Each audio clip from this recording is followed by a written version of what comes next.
A TV Ipameri apresenta podcast Cá Entre Nós. Oferecimento: Alto Posto Tucano, combustíveis de qualidade na medida certa. CFK, Centro Fitness Cairós. Jogue duro ou vá para casa. Renovar óleos vegetais, nada se perde, tudo se transforma. Guardiões GP2, seu patrimônio muito bem protegido. Rural Cred, planejamento rural facilitado. Locamac, locação de máquinas e equipamentos. Netcom, fibra ótica, internet 5G dedicada a você. Papelaria Dinâmica, no Alto do Cruzeiro. E Silva Contabilidade, serviços contábeis em geral.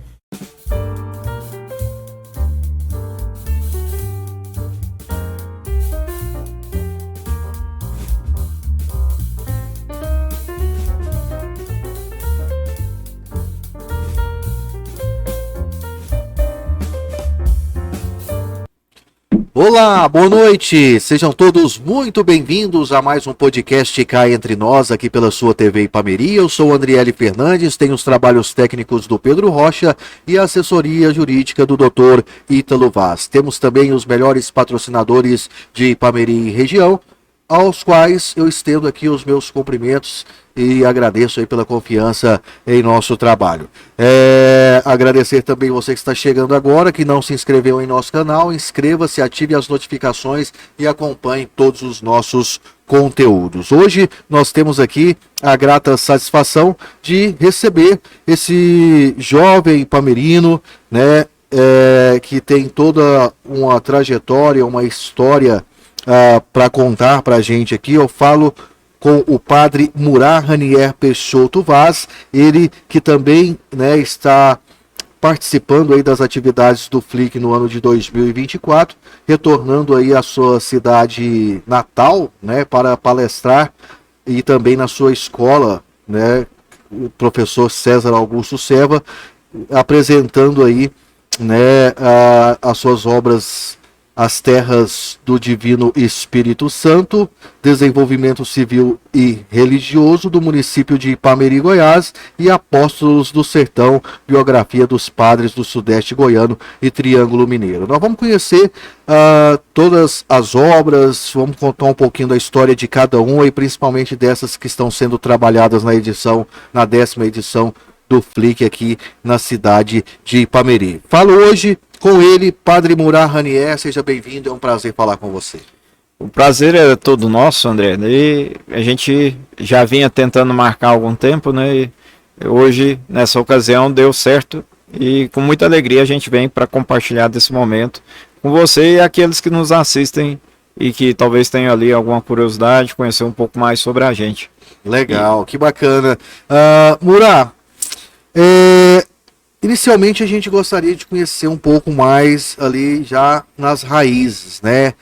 Quem é o Murat, onde nasceu, como é que foi um pouco da sua infância, conta um pouquinho dessa história pra gente. Eu sou filho da Antônia Emídio Vaz, ex-diretora do Colégio Dom Bosco, aqui. Minha mãe foi diretora lá por mais de 10 anos, hoje falecida, faleceu no ano de 2018. Meu pai é homônimo meu, chama também Murat Peixoto, mora aqui numa chácara 12 quilômetros de Ipameri, em direção a Campo Alegre. Nós moramos aqui no bairro Boa Vista, né? Lá a gente viveu quase toda a vida lá, né? Então algum local ou outro diferente, mas sempre ali na redondeza do bairro Boa Vista. E fui criado então naquele ambiente ali, frequentei o centro comunitário Paulo VI, o popular centro da Diná, né? Sim. E lá a gente, tanto na questão da creche, lá nas origens, lá, no comecinho, na infância, sim, depois também na parte religiosa, né? Frequentei a catequese, as missas na minha infância por lá. Depois a gente eu acabei vindo frequentar mais aqui na catedral, depois mais jovem. Queria dormir até mais tarde um pouquinho no domingo, a missa lá era 7 da manhã, né? Sim. Então eu aí vinha à noite aqui na catedral participar, frequentar. E nessa caminhada, né, a gente teve a oportunidade depois de estudar ainda no próprio Dom Bosco, né, ali saindo da creche fui pro Dom Bosco. Do Dom Bosco, a quinta série até a oitava foi no professor José Pio de Santana, no prédio antigo, né? Sim. Ali é onde depois tá Francisco meio Vaz, abandonado lá, né? Sim. E depois dali eu acabei ingressando no antigo colégio normal, né? O colégio César Augusto Seva, que na época a minha turma era a primeira turma de ensino médio, no ano 2000. Entendi. E a gente conviveu ainda com a última turma do ensino normal magistério. Então a gente Sim. tinha ali 2 turmas só na escola. Era a turma que finalizava. Aliás, nós éramos 3 turmas. A turma que finalizava do magistério, a turma A e B Sim. do primeiro ano de ensino médio, que inaugurava o ensino médio lá no colégio naquela ocasião. Entendi. Como é que foi a infância do Murá? Normal, como toda É. criança? A infância, a oportunidade de o mundo era mais fácil, mais simples e, poderia dizer, mais seguro, um pouco, entre aspas. Mas na minha infância eu lembro de muitas coisas boas, das brincadeiras com o irmão, com os primos, como eu disse, morando ali na Boa Vista. Mas eu recordo de algumas coisas assim, como eu disse, entre aspas, que eu lembro que quando em 88 meu avô morreu, a gente foi passar o velório na casa da minha tia, à noite, na Vila Souza, ali Sim. vizinho. E quando a gente sepultou meu avô no outro dia, às 10 horas da manhã, mais ou menos, voltamos para casa e quando chegamos lá, a porta da cozinha toda arrebentada já naquela época, e roubaram, Sério? reviraram tudo a casa, ainda me lembro dessa cena na infância, né? Aí fomos até a casa da minha tia para pedir ajuda do meu tio, para ver uma forma ali de tentar, que eu acho que quebraram a porta no machado, né? Uma porta de madeira assim ficou esbagaçada, né? Sim. E quando fomos e voltamos, o botijão de gás que não tinha sido levado, foram lá e levaram. Essa cena nunca saiu da minha cabeça. E foi o porquê da gente ter mudado dessa casa e mudamos para uma outra casa ali também no mesmo bairro depois disso. Certo. O Murá sempre estudioso, dedicado à escola. Sempre gostei muito de estudar e a escola tinha aquela forma de estimular o aluno ao estudo, né? Então que tinha as estrelinhas, né? Tinha as medalhas e os troféus. Então eu lembro que eu sempre queria, né, receber alguma coisa ali. Lá no começo, quando era mais novinho, era só as estrelinhas, né? Sim. Então depois tinha as medalhas. Então eu dedicava bastante, porque também era cobrado, né? Filho de professora. Sim. Então, e acabava que eu sou de uma família que tem o hábito de ter professores, né? Minha mãe é professora, sou primo da Cidinha, professora Sim. lá Do IE. do IF, né? Hoje aposentada, irmão de professor, né? O Vanney, é meu irmão, foi diretor aqui do Normal, professor do Sim. Normal, do CEPEM, hoje é professor lá em Pires do Rio. Sobrinho de professor, o Ney Peixoto, é meu tio, né? Um outro tio, irmão dele também, Tiberê, já foi professor no passado, mas não permaneceu na profissão. Minha tia Amélia é professora, irmã da minha mãe. Sim. Então, tenho primos, né? Que são professores também. Então, assim, a gente tá no meio ali. Hoje tem vários. Tem vários outros primos que estão aí também como professores. O professor Ademir,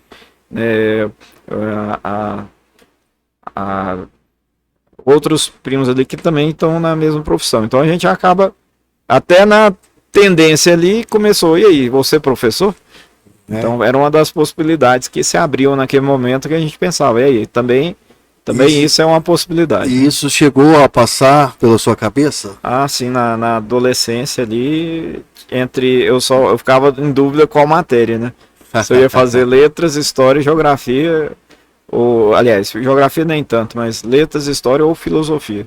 Um desses três tava ali em mente. Aí depois, também, e se eu fosse jornalista, né? Então, também era uma possibilidade também, jornalismo. Aí era das questões que ficavam ali cogitadas entre possibilidades de futuro, né? Certo. E esse relacionamento com a igreja vem desde a infância? Aí, com essa questão, né, a família muito católica, uma família católica tradicional, o lado materno da minha mãe, o meu lado paterno nem tanto, né, assim, algum ou outro. Mas o lado materno, sim, uma família tradicional católica, e quando se falou tradicional, é o tradicional, assim, no sentido mesmo, não tanto de missa dominical, né? De rezar os terços, Sim. de reunir cada mês na casa de um tio para rezar o terço, e aquele tio tem a devoção ao santo X, aí naquele mês é o mês do santo X, então reúne na casa do tio fulano. Aí o outro mês é o santo, a santa Y, e aí a tia fulana é que é a devota, e reúne. Depois o outro mês, como é o caso da minha avó, que era devota de Nossa Senhora Aparecida, se ela viva fosse, agora em outubro, a gente reunir na casa dela para rezar o terço em honra a Nossa Senhora Aparecida. Então era uma questão de praxe. Claro, tinha aqueles, entre esses, que eram de missa dominical. Sim. E tinha aqueles que eram esporádicos, e tinham aqueles que viviam somente na questão do terço ou nas datas fortes do ano, né? Páscoa, alguma ocasião ali na festa nacional da Abadia, procissão do Senhor Morto, aí o pessoal ainda tinha aquele estímulo. Porém, né, depois a gente percebe que também o pessoal deu uma caminhada, não sei se junto com a gente também, hoje a gente vê uma frequência maior, uma maior participação também de uma maior parte da família, assim, também vivenciando a questão da missa dominical, que é para nós um preceito, para nós católicos, né? Então, acho que deu uma avançada, uma impulsionada nisso também, na sua importância. E eu já, ali na juventude, eu percebi que aprendi isso, né? A importância, a relevância da missa na centralidade da fé do católico. Então, se eu, como católico, quero ser católico, eu quero viver a totalidade disso. Então, eu passei a viver a missa dominical, né? Apesar de um tempo que logo depois da crisma eu até me afastei da igreja, fiquei ali uns 7 meses, mas por nada demais, assim, por falta até de companhia. Me senti meio deslocado, um primo que me acompanhava começou a namorar e aí não ia mais, eu pensei, eu ia, me sentia sozinho, deslocado ali, e parece que não me encaixava sozinho, aí eu pensei, vou esse final de semana não. E aí a questão da nossa fé e até a participação na vida da igreja é hábito. É hábito. Sim. Então você tem ali uma questão de continuidade, mantendo o hábito. A partir do momento que você começa a abrir uma brecha ali assim, você passa uma semana, aí você vem, passa 15 dias, um mês, quando você vê, acontece igual aconteceu comigo, passou 7 meses, né? Entendi. Então aí tem que ter alguma coisa que te dê o alerta e te resgate, ou dali você abandona de vez, ou até migra de religião, como muitos fazem, né? Entendi. Ô, Murá, e teve toda essa criação, você já disse que fez a catequese, a família tinha todos esses ritos, né? Da igreja, enfim, da religião católica, mas assim, quando você frequentava, fazia tudo isso, não passava pela sua cabeça ser padre ainda? Aos 7 anos, né, aconteceu algo de curioso, né? Aos 7 anos, as tias têm aquela tendência de perguntar: o que você vai fazer quando você crescer, né? E aí a gente responde, né? E uma tia me fez uma pergunta: o que você quer ser quando crescer? Aí eu virei para ela e falei assim: eu quero ser rico. Aí ela perguntou: para quê? Eu falei: para comprar uma fazenda muito grande. Eu falei: mas o que você quer com uma fazenda muito grande? Eu falei: para colocar todos os pobres da rua para morar lá comigo. Aí a tia falou assim, conversa pesada, né? Aí mudou de assunto: você vai casar? Aí eu falei pra ela: não vou casar não. Ela: por quê? Porque se eu casar não dou conta de comprar a fazenda. Aí ela falou: então você tem que ser padre. Eu falei assim: o que o padre faz? Não, o padre faz o bem para as pessoas e o padre não casa. Eu falei: então eu vou ser padre. Mesmo? Aí, só que essa foi uma questão muito momentânea. Sim. Aí logo que eu soube o que era o padre, e também tem sempre primos, amigos que querem te cornetar, né? Aí, que eu até então não sabia direito o que era a figura do padre, o que era o padre, o que o padre fazia. Sim. Aí os meus primos começaram, vai ser padre, e começaram a molar. Eu falei, não, nunca falei isso na vida. Até ali eu queria cortar a história, né? Sim.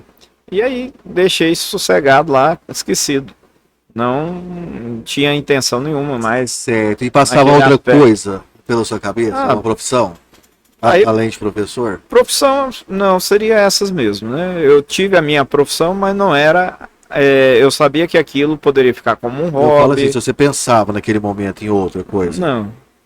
Aí depois, quando fui pensar em profissão mesmo, foi nessa área, né? Entendi. Ou como professor, nas diversas matérias que eu falei, ou às vezes pensando numa outra questão, como jornalista e pensando até mesmo na parte de escrever. Então, você fez o normal. Ali, uma conclusão do ensino médio, ali. Aham. E dali para frente precisava tomar alguma decisão. Então aí um pouco antes, Sim, eu comecei a frequentar o grupo de jovens, que foi o que me trouxe para a igreja. de volta. Depois desses De- 7 meses sim. afastado, eu retorno para a igreja, né, a convite de um amigo, né, o Marcelo Rosa. O Marcelo virou para mim um outro amigo em comum, o Rafael Júnior, e disse para nós assim: vamos no grupo de jovens que tá tendo aqui na cidade? Eu falei assim, olha, como é que é? Eu falei, não, eu tá reunindo nas casas, porque o local que eles se reúnem está em reforma. Aí, quando concluir a reforma, vai voltar para o local, mas por enquanto está sendo na casa dos jovens. Aí, semana passada, foi lá na saída da usina, na casa da Neila. Aí eu falei, aí onde vai ser o próximo? Aí vai ser lá na Divina Amélia, na saída para Vila Estrela, lá saindo para Caldas Novas. Eu falei assim, nossa, é longe passado. A gente morando na Boa Vista, eu pensei, não, o dia que for aqui na Vila Souza, aqui no Dom Vital, na Boa Vista, você me avisa que eu vou. Eu falei, né? Vocês sempre que precisam de mim, vocês me procuram, eu sempre atendo o que vocês me pedem. Né? Que ele era um exímio ali. Ele era nosso colega, estudava junto, mas era muito bom para ensinar matemática, química, física. Aí eu olhei sem graça, assim, pro outro colega e falei, Rafael, vamos? Vamos. Aí, Fez uma chantagem emocional ali. de certa forma, sim. Mas foi bom porque aquilo lá foi importante. E aí a gente foi juntos, né? Fomos para lá pegar uma bicicletinha e perna para que te quero chegar lá. E participamos lá desse grupo de jovens. Eu senti algo legal, assim, deu uma sensação positiva ali, uma sensação de bem-estar, não sei, foi algo Sim. diferente que eu senti naquele ambiente. E aí eu falei, ó, agora eu encontrei o que eu gosto, né? Agora que eu não vou na missa mesmo, eu vou vir só aqui. Mas aí fizeram um mês depois, olha, vai ter um ônibus, a gente vai para Caldas Novas para o encontrão diocesano. Vamos? Aí eu falei, vamos. Aí fomos, chegamos lá, um colégio grande lá, a gente chegou na sexta e ia até domingo. Aí quando cheguei, uma faixa grande, dizendo assim, volta para casa. Era uma lona, pintaram ela com spray prateado e tal assim, volta para casa. Me viro para esse amigo, o Rafael, falou assim, olha, a gente mal chegou e já estão mandando a gente embora. Aí tá, né, meio cruzão, né, e depois, ao longo do encontro, a gente foi perceber que a temática era Sim. a temática do filho pródigo, que saiu, gastou tudo, ficou lá e depois voltou, né, para casa do pai. Né, então aí tinha uma música que era a música tema do encontro, de volta e meia tocavam aquela mesma música, e a música falava, volta pra casa, nada te falta, é só o que eu lembro da música, mas Sim. eu lembro que esse era o refrão. E aí, acaba que eu falei, ó, eu tenho que voltar, né, e aí o pregador, depois até encontrei com ele muitas vezes em Goiânia, no período que eu morei lá, ele dizia assim, ele era da Secretaria Marcos, que era o atual Ministério de Jovens da Renovação Carismática Católica, e ele tinha se casado, a esposa estava grávida, prestes a dar à luz, e ele estava migrando da Secretaria Marcos para outra secretaria, que era das famílias. Mas ele até então era o coordenador da Secretaria Marcos Estadual, e estava ali no último evento dele, ali à frente. E aí ele marretou e falou forte lá assim sobre castidade, vida de santidade. e ele falou a questão da missa, a importância, né? E ele era uma pessoa bem instruída. Hoje a gente, como padre, depois de estudar, né, eu tenho uma boa memória das questões assim que me afetam, né, me provocam. Eu lembro que ele dizia ali, citando algumas questões que hoje a gente olha, fala, não, isso aqui está na Sacrosantum Concílio, documento do Concílio Vaticano II. Não, isso aqui está no documento Lumen Gentium, que ele dizia, olha, a missa é o ápice da nossa fé cristã. Ela é fonte e cume de toda a fé cristã. Isso aqui são citações desses dois documentos. Sim. E eu recordo que ele disse isso. Até então, pensei, é uma fala dele, né? Aí ele falou assim, ó, não tem sentido você querer ser católico e viver de grupo de jovens. Então, se você está acostumado a ir só no grupo de jovens, você não entendeu nada da fé católica. E você precisa rever seus valores sobre a fé católica. Porque a missa, a Eucaristia, é o ápice da fé cristã.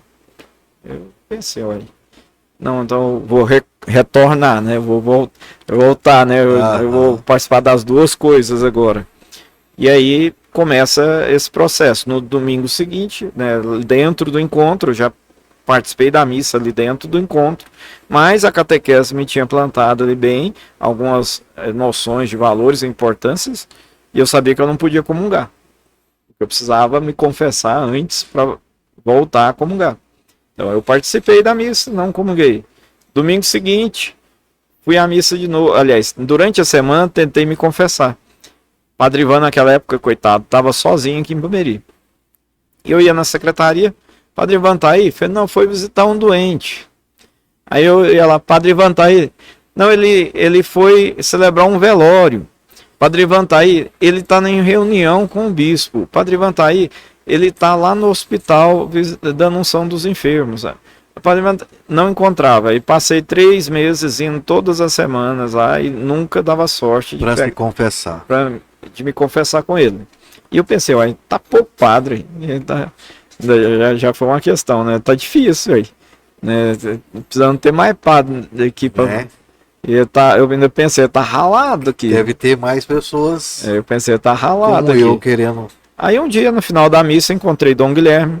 Aí eu olhei para ele tinha acabado de celebrar a segunda missa em seguida, das 18 às 19h30. E aí, lá na sacristia, eu virei para ele, não tínhamos contato, assim, falei, Dom Guilherme, o senhor pode atender minha confissão? Ele olhou para mim naquela cara, tipo assim, tô cansado. Mas ele venceu a tentação. Eu vi que ele só fez aquela expressão, mas ele pensou, falou, pega essas 2 cadeiras de plástico, leva-as pro gramado ali atrás da igreja, que logo que eu tirar aqui minhas vestes, eu vou lá te atender. Aí ele foi atender minha confissão, foi um momento bom de reconciliação com Deus, e aí eu voltei com tudo, né? Aí eu vim mesmo firme, a gente teve um processo de caminhada dentro de grupos de jovens aqui na cidade. Na época eu frequentava esse grupo da renovação, fui ali representar o grupo numa reunião da Pastoral de Juventude, e chegando lá eu fui eleito coordenador da cidade. Aí passei a coordenar todos os grupos de jovens da cidade. Aí ali a gente passou a articular encontros, retiros, eventos. Depois, 2 anos depois, eu fui eleito coordenador regional. Aí eu passei a coordenar Ipameri, Urutaí, Campo Alegre e Domiciano Ribeiro. Então a região centro da diocese. E nessa caminhada, organizando eventos, aí eu pensei, o que mais a gente poderia fazer? Criei um jornal. Criei o jornal Cristo Ativado, o jornal do jovem cristão. Eu acho que não me lembro desse jornal. A gente distribuía na missa no domingo, fazia uma tiragem lá de 1000 exemplares, distribuía nos grupos de jovens, mandava para os grupos lá nas capelas, e então assim, tentando dar aquela chamada de atenção, né? E quando ia ter os eventos, a gente colocava lá a divulgação no jornal, fazia os flyers, né, e distribuía também. Você envolveu mesmo de cabeça. Aí eu pensei, o que mais que eu posso fazer? Então fui chegando a um ponto, pensei, só se eu fosse padre, né? Eu já vivo a minha sexta, sábado e domingo. Minha sexta-feira à tarde eu não trabalhava. Então, a sexta à tarde, sábado e domingo eu estava por conta de coisa da igreja. Aí eu era fotógrafo e eu passei a recusar trabalho no final de semana. quando é que o fotógrafo ganha mais dinheiro? Final de semana. Final de semana. Eu passei a recusar trabalho final de semana. Alguma vez ou outra eu pegava, mas no geral eu recusava. Eu trabalhava, eu era fotógrafo ali dentro da companhia do Exército, então ali a gente tinha... Você chegou a ser soldado? Não, eu era civil, né, eu era contratado, né, o meu patrão, ele tinha uma concessão ali do Exército, ele participava ali de uma licitação, Sim. né, e no caso ele tinha ali essa concessão para explorar fotografia e artigo militar. Então tinha o bazar, que a gente vendia artigo militar, roupas, fardamento ali, todo tipo de badulac, lembrancinha, camiseta, operações especiais, pelops, não sei o que, camuflagem, meia, coturno, cinto, né, tudo que você imaginar do fardamento e as lembrancinhas para poder ali aparecer fora, né, aquilo que a gente chama o aparecido, né? Então o soldado que ali quer se mostrar, né? Então Sim. ele é um recruta, mas ele vai com a camisa do pelotão de operações especiais. Sim. Quando ele vai para casa, então a gente vendia tudo isso ali. Aí, eu gerenciava aqui, meu patrão morava em Araguari, tomava conta de uma outra loja lá dentro do batalhão Mauá, lá em Araguari. E aí a gente tinha esse intercâmbio e aqui Foi seu ganha-pão. foi meu ganha-pão por 4 anos. 4 anos. Ali eu fiquei lá até a véspera de entrar para o seminário. Eu pedi demissão e o patrão não queria, né? Não, pensa melhor esse negócio. Que tal eu melhorar seu salário? Eu falei assim, não, estou decidido, eu vou mesmo. Mas até se decidir foi um processo difícil. Porque aí eu ficava, não, eu posso ajudar aqui nessas coisas, mas padre... Quais dúvidas passavam pela sua cabeça na hora dessa decisão? Aí vem várias questões e o maior peso seria a questão de não casar, né? Eu acho que foi o maior peso e as demais renúncias, mas nesse momento talvez a gente não pensa tanto nas outras renúncias, né? Você vai pensar ali nessa questão, talvez, a questão da possibilidade de ser pai, né? A possibilidade de construir uma família. Sim. De ter alguém, então essas questões acho que pesam um pouco mais, né? Largar a profissão, as outras coisas, isso é de menos. Na hora ali você tá com o coração aberto para isso, então eu acho que o que às vezes pesa e dificulta um pouco a reflexão, mas sinceramente, o que mais me dificultou entrar para o seminário foi o seguinte: eu não tive acompanhamento vocacional direito. Não tive alguém para me orientar assim direito. E não tive encontros vocacionais ali que me propiciassem essa reflexão. Eu, posteriormente a compadre, eu fui coordenador do serviço de animação vocacional. Então eu ajudei outros nesse processo, né, que tiveram a oportunidade de ter ali uma ajuda, um auxílio na reflexão que eu não tive. Porque quando eu fiquei refletindo sozinho comigo mesmo. Então, você viu essa falta e passou isso para frente. Aí depois eu já me decidi de uma vez, e aí eu cheguei e falei, eu quero ser padre. Eu já cheguei decidido. Aí acharam, mas como assim? Acharam até estranho, mas não sabiam que tinha 3 anos que eu estava pensando nisso comigo mesmo. Né? Então, aí... Você já estava dentro do seminário? Não, aí quando você chega diz que quer ir, porque tem gente que vai e experimenta e... Não, às vezes a pessoa vai para participar de um retiro lá, né? Mas quando manda é porque está decidido, né? Que a pessoa pode desistir depois, tudo bem, mas no seminário você não vai assim só para fazer, vou lá ver lá, né? Às vezes a gente... Aqui tinha o antigo seminário, ele já não funcionava. Às vezes, em algumas ocasiões, a gente fez retiros lá. Mas aí eu fui lá pro seminário, fiquei lá uns dias, mas a pessoa foi lá e ficou 2 dias, ou chegou no sábado de manhã e foi embora no domingo depois do almoço, que era o encontro mensal. Agora, para ir, você já vai sabendo, eu vou para ser padre. Além de estudar, tem as abdicações. Aí quando você já vai, já tem que saber e decidido, e já do ato de entrar, tem que fazer a renúncia de tudo. Que a pessoa possa ter alguma fragilidade em algum momento, né? É da realidade humana. Mas a pessoa tem que ter reta intenção, porque senão se a gente vê que a pessoa, igual eu disse, eu já fui também, eu tive no lado de quem está ajudando no discernimento. E às vezes a gente vê, assim, a pessoa não tem reta intenção, a gente fala, olha, vai ser um bom cristão. A gente não tem intenção de empurrar a pessoa para uma coisa que a gente vê que ela não tem condições. Sim. A gente quer o bem da pessoa. Se a gente percebe que a pessoa não tem a vocação, a gente nem estimula. Você nem fala a primeira vez. Porque senão você planta uma semente que gera uma expectativa, que depois gera uma ansiedade na pessoa em cima daquilo, e a pessoa vai, às vezes, focar naquilo e às vezes não é pro bem da pessoa aquilo. Então a vocação bem discernida é futuro feliz.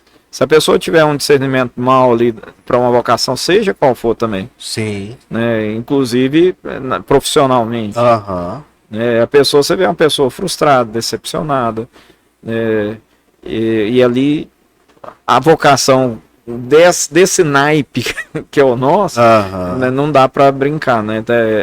Às vezes a pessoa talvez não era aquilo que ela queria, mas ela entende que é aquilo que ela precisa, no sentido às vezes de uma profissão para manter, sustentar a família. Sim. E a pessoa readequa ali porque ela percebe que aquilo é importante, mas numa área assim não dá para você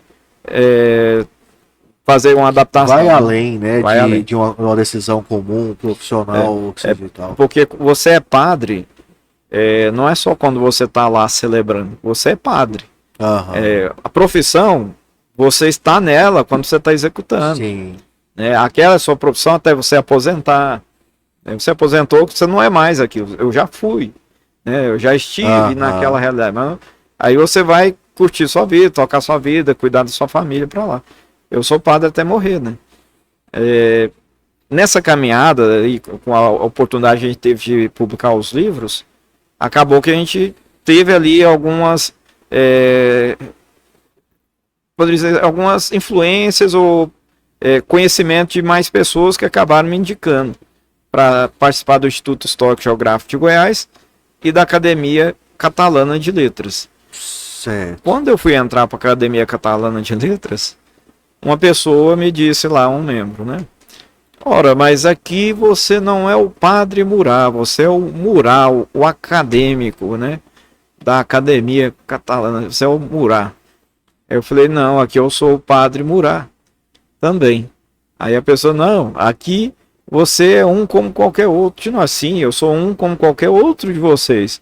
Mas esse um que eu sou é o padre Murat. Aí eu falei para ele, olha, até cagando no vaso eu sou padre, meu irmão. Eu não deixo de ser padre de forma alguma. Porque você tem uma profissão, eu tenho uma vocação. Sim. A vocação a gente entende que no ato da ordenação sacerdotal e diaconal anteriormente, mudou algo na minha essência e no meu ser. Sim. Então, eu não estou padre, eu sou. Né? Então é uma questão de existência. E foi, como é que é essa trajetória de estudos ali? De quando você decidiu a se dedicar, quanto tempo de estudo, o que você vê ali e quando é que você foi... Em 4 de fevereiro de 2006 eu entrei para o seminário. Então ali, na época, não existia o que hoje a gente chama de propedêutico, que é um período preparatório antes de entrar para o seminário maior. Então existe um outro seminário chamado Seminário Propedêutico hoje. Então aumentou 1 ano no processo formativo. Na época eu fui diretamente para o seminário maior. Então eu cheguei lá, nunca fui coroinha, então não tinha habilidade ali com algumas questões que os coroinhas às vezes já chegam sabendo. Aí eu cheguei meio perdido, porque também não existia esse processo anterior. Sim. Mas cheguei lá para aprender tudo, porque lá tem uma dupla formação. Você tem a formação acadêmica, que inicia ali com o curso de filosofia. Sim. E você tem a formação interna do seminário, que vai ali trabalhar com você a vida espiritual, uma vida de oração, e vai trabalhar a formação em cima disso. Espiritualidade, oração, né, vai trabalhar santos místicos, santos que tinham vida de oração profunda, vai ali ajudar a gente em alguns processos da vida, como uma introdução nessa vida de espiritualidade, de oração. Aí tem a espiritualidade, a parte humana Aí vai trabalhar a parte humana afetiva, vai trabalhar essa parte relacional com as pessoas, esse saber trabalhar em nós essa questão dessa realidade que a gente vai viver, que seria a castidade, de não casar-se. Sim. Então, o saber lidar ali com todas as pessoas, mas de modo especial ali, no caso nosso, como hétero que somos, lidar com o outro sexo, né, com o sexo feminino, esse conviver e saber lidar com tranquilidade. Aí nós temos ainda a área intelectual, né, aí sempre o formador vai trabalhar e refletir a importância do estudo e vai focar. E tem momentos avaliativos, que a gente tem que se autoavaliar. Sim. Fala, como é que está a sua vida intelectual? Você está estudando? E a gente tem que ser sincero e dizer, olha, esses dias nem tanto, mas não me descuido não. Então, e aí a vida de oração, você está cumprindo com os horários da oração? Você tem rezado a mais lá no seu quarto, nos momentos que você tem a mais? Aí a gente tem que ir lá chegar e dizer. Sim. E aí trabalha-se a vida comunitária, porque o padre ele tem uma vida comunitária tanto com a comunidade como um todo, a comunidade, os fiéis, sim, mas também a vida comunitária do padre com os outros padres da sua diocese. Sim. A gente tem um território eclesiástico formado por diversas cidades, que tem ali o bispo como hierarca ali, o que de certa forma coordena, né, e pastoreia essa região, e tem os padres que estão subordinados a ele e que colaboram com ele na missão de pastorear essa região. Então, existe também entre nós um intercâmbio de vida comunitária, momentos de confraternização, momentos de encontro, momentos de oração em comum, e isso a gente não pode perder esse vínculo também. Então aí o seminário trabalha muito isso, porque o seminário vem de sementeira.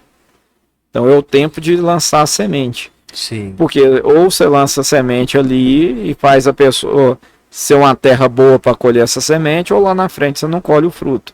Aí às vezes corre o risco de ter um padre individualista, um padre que, tudo bem, vive ali a questão da comunidade dentro da paróquia, mas não convive com os outros padres, sim, não tem boa relação. Então o período formativo do seminário vai trabalhar, como eu disse, aí trabalha-se a parte acadêmica, filosofia, e a parte interna do seminário. Aí a gente tinha um Instituto de Filosofia e Teologia Santa Cruz, fora do seminário, mais próximo, bem próximo. A gente se deslocava, ia até esse local, estudava lá. Depois desse processo dos 3 anos, a gente tinha e ainda tem esse processo do estágio pastoral. No meu caso, eu fui enviado para morar em Campo Alegre, foi um dos motivos pelo qual eu escrevi o livro sobre a história de Campo Alegre. Então, eu morei lá em Campo Alegre por 1 ano, descobri que minha família, pelo lado do meu pai, lá 60% da população tem algum grau de parentesco comigo lá. Lá longe, lá, mas tem algum grau. Porque os ramos lá acabam se entrecruzando, os ramos familiares, e acaba que tem ali a família grande por lá. Fiquei esse ano lá de estágio, auxiliando na época o padre Ivan, que era o pároco de lá. Depois retornei para o seminário. Esse estágio foi em 2009, 2010 eu retorno ao seminário para iniciar a teologia. Aí você vem um novo processo de adaptação, porque você estava ali filosofia, né, uma questão formativa, né, uma visão ali, e aí você vai iniciar também a teologia, que aí começa a chegar num afunilamento. Aí são 3 anos de filosofia, o estágio de 1 ano, mais 4 de teologia. Como eu disse, para quem entrou depois de mim, 1 ano depois, aumentou 1 ano a mais no estágio inicial, chamado propedêutico. Então hoje é propedêutico, 3 anos de filosofia, 1 ano de estágio, 4 anos de teologia. E aí a gente foi nesse processo da teologia, já começando também lá no seminário, a gente tem um trabalho, a gente chama pastoral de final de semana. Sim. Então a pastoral de final de semana, a gente vai para as paróquias lá, de Goiânia, das cidades vizinhas na época. Eu trabalhei em Senador Canedo, eu trabalhei em Bela Vista, eu trabalhei num povoadinho, distrito de Bela Vista, chamado Roselândia, e então a gente foi tendo essa experiência. E o primeiro estágio pastoral que eu tive foi no próprio ano de 2006, quando eu cheguei lá, a gente passou 6 meses na capelania do Hospital Araújo Jorge. Que era aí você visitar, confortar, rezar com o paciente ali que está tratando de câncer lá na ala do SUS. As alas particulares é uma coisa, a ala do SUS do Araújo Jorge é outra realidade. Então a gente frequentava lá aos sábados, ficava lá uma tarde toda, andava em todos os quartos, convidava aqueles que tinham condições para irem participar da missa no final da tarde, ajudava eles a se deslocarem do quarto, ou às vezes levava a Eucaristia no próprio quarto para os doentes que não conseguiam. E depois eu ainda comecei a descobrir que tinha a ala das crianças. Aí eu comecei a dar uma acelerada ali assim para conseguir encaixar também de passar na ala das crianças. Aí conheci os palhaços lá que passavam lá todos os sábados também. Fiz uma amizade com o pessoal lá não sei o que lá da Alegria, que eram os palhaços que passavam. Sim. Então foi uma experiência boa. Depois eu trabalhei também com a pastoral vocacional da Arquidiocese de Goiânia. Então já peguei essa primeira experiência ali com pastoral vocacional. Depois eu fui trabalhar nas paróquias mesmo. Aí foi primeiro lá em Roselândia, depois já fui direto para Campo Alegre. Já como padre? Não, isso como seminarista. Como seminarista. Aí a gente ajudava um padre, né? Mas aí a gente chegava lá, você chegava como ministro, entre aspas, né? Eu era ministro da Eucaristia, ministro da Palavra, né? Eu fazia celebração como seminarista, eu dava catequese, eu montava os grupos de jovens, ajudava a promover encontros. Aí a gente, lá em Roselândia, o padre falou, se vocês quiserem derrubar, construir, né? Vocês juntam o dinheiro aí e faz para melhorar a comunidade. Sim. Aí a gente, não, então vamos fazer uma festa aqui para arrecadar dinheiro para poder reformar essa capela então, que ela estava com um problema estrutural lá, um caibro que estava trincado e ele cedeu o telhado, uma rachadura que pegava do altar até na porta da igreja. Pensei, a gente tem que arrumar isso aqui, olha o que o caibro está fazendo, até o chão está rachando. Aí nós chamamos aqui o Chavantim. Aí, assim, vamos levar o Chavantim. Tem um cara lá na minha cidade, vou chamar ele, acho que ele faz um preço legal para nós. Aí arrumaram, a prefeitura cedeu um caminhão, levaram o equipamento de som, o Chavantim foi lá em Roselândia, tocou lá na festa de Santo Antônio. Para angariar fundos. E aí a gente conseguiu deixar um dinheiro em caixa. No outro ano eu fui para Campo Alegre, mas o meu amigo que permaneceu lá, fizeram a reforma toda lá na capela, que beneficiou lá toda a comunidade, né? Que legal, que bacana. Mura, mas e antes de você se concretizar, padre, eu fiquei sabendo que você fez uma peregrinação. Foi antes ou após? Foi um pouco antes, né? Um ano, praticamente um ano antes. Justamente porque eu estava naquele processo, vou ou não vou, eu preciso arrumar coragem, né?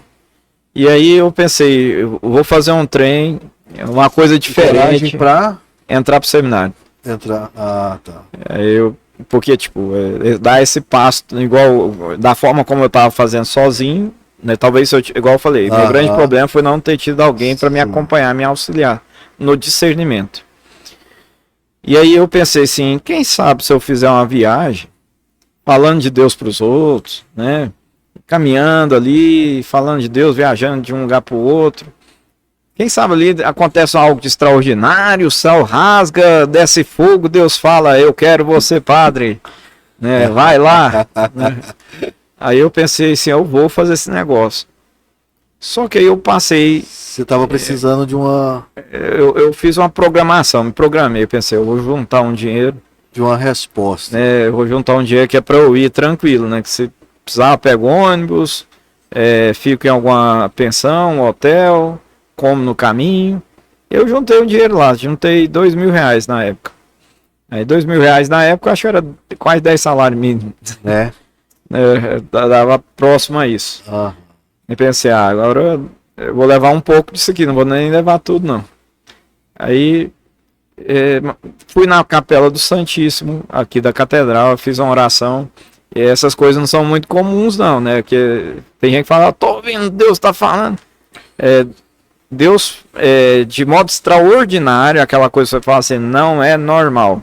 Sim. Não é uma coisa comum, é uma coisa extraordinária de fato. Não saiu fora daquele jeito lá, foi umas 3 vezes na minha vida só. Aí Deus falou assim: se você levar R$1, você vai estar duvidando da minha providência por você. É mesmo. Aí eu falei, mas como é que negócio é esse? O que eu vou fazer? Né? Não dá certo esse negócio não, esse trem é doido demais, como é que eu vou sem dinheiro? Aí eu peguei e falei, Deus, me dá um sinal, ué. E aí passou meia hora e eu lá e nada. Aí de repente aí veio uma última, vai, tudo te será providenciado. Aí eu falei, então tá, com medo, mas eu falei, eu vou. Aí pus uma mochila nas costas, falei pra minha mãe que eu ia lá em Formosa visitar um amigo.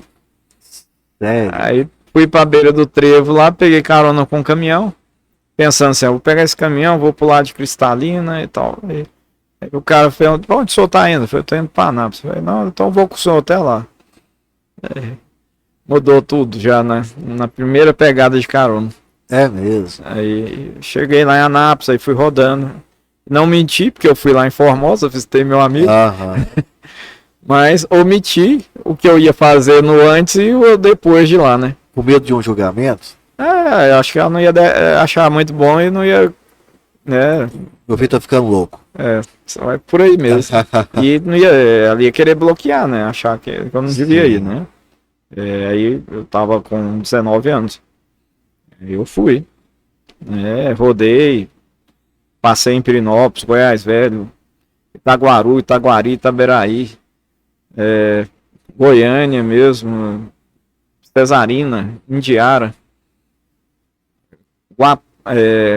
Guapó, Abadia de Goiás, lá Acreúna.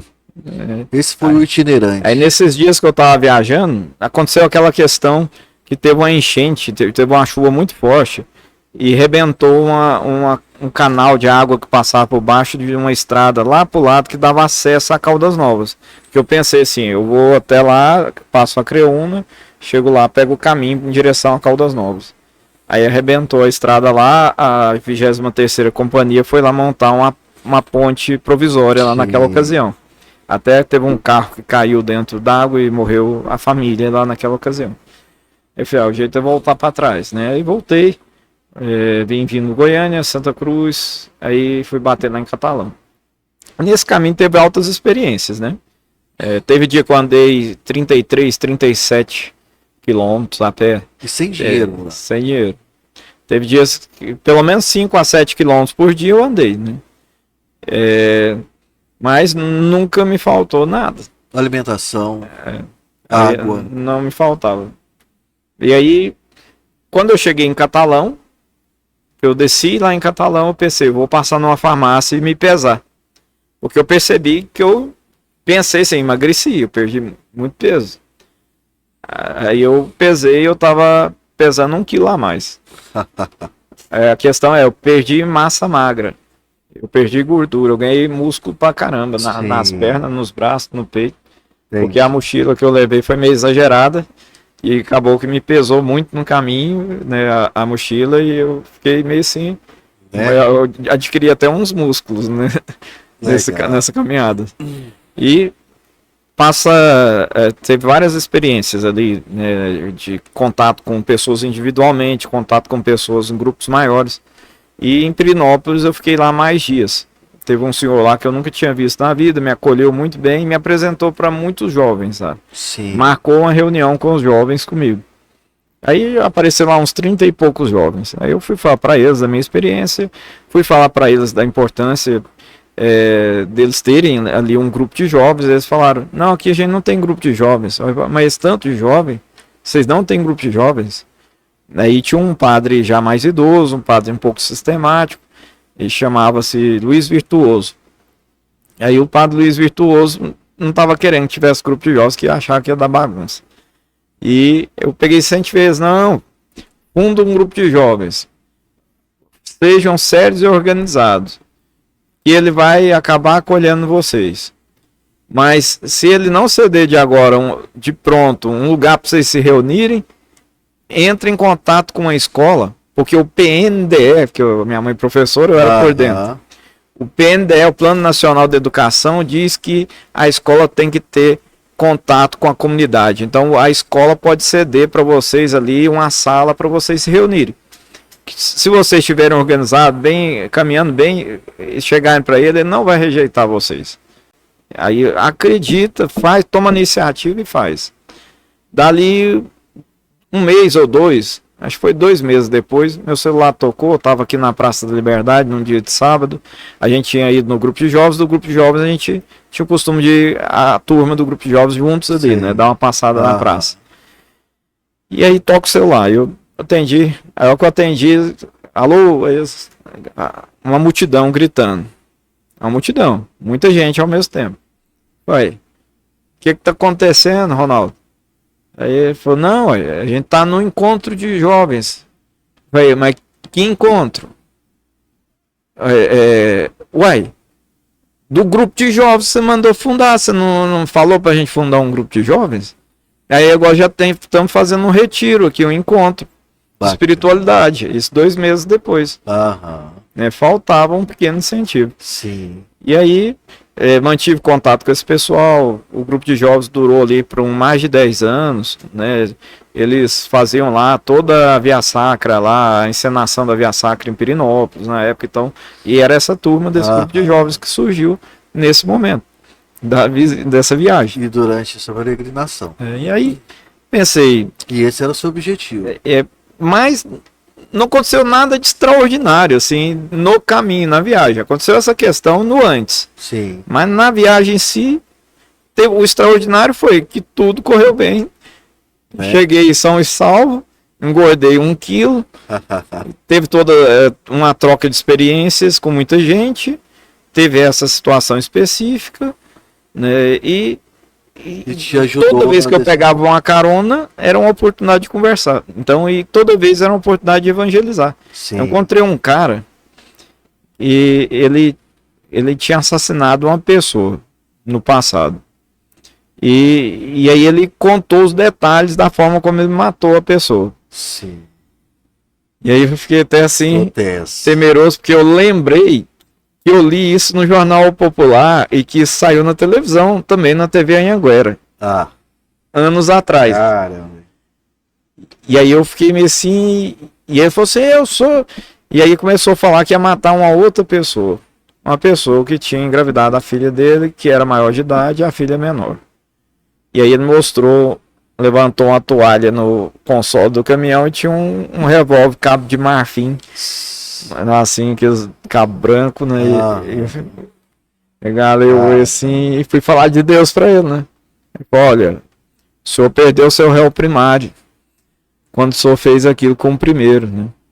E o senhor sabe que, apesar do senhor ter sido libertado, e que o seu advogado foi muito bom em te defender por legítima defesa, aquilo não foi legítima defesa. Porque até o momento que o senhor se defendeu, a primeira vez, foi legítima defesa. A partir do momento que o agressor do senhor correu para o quintal e o senhor foi atrás dele e deu ali os tiros nele, aquilo já não foi mais legítima defesa.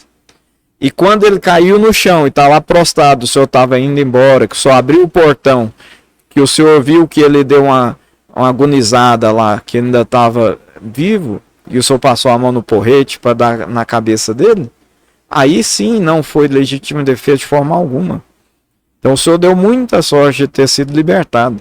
Então hoje, se o senhor fizer isso de novo, o senhor vai ter uma prisão mais severa, vai ter uma pena mais severa, e o senhor vai deixar de ser o arrimo da casa, de poder manter sua família, sua esposa, sua filha, e não vai adiantar nada o senhor fazer nenhum mal contra essa pessoa agora, né? Porque de alguma forma ou de outra, ele é o pai do seu neto. E o seu neto vai crescer com o estigma que o avô matou o pai.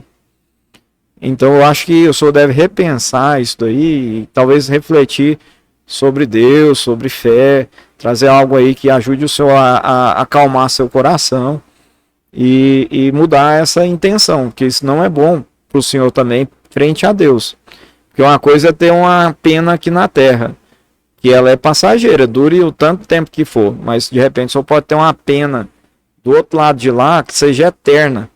E aí não tem mais libertação daquilo, não. Sim. Aí o cara refletiu assim, ele me deu carona de Santa Cruz até Catalão. Então a gente conversou bastante nesse caminho.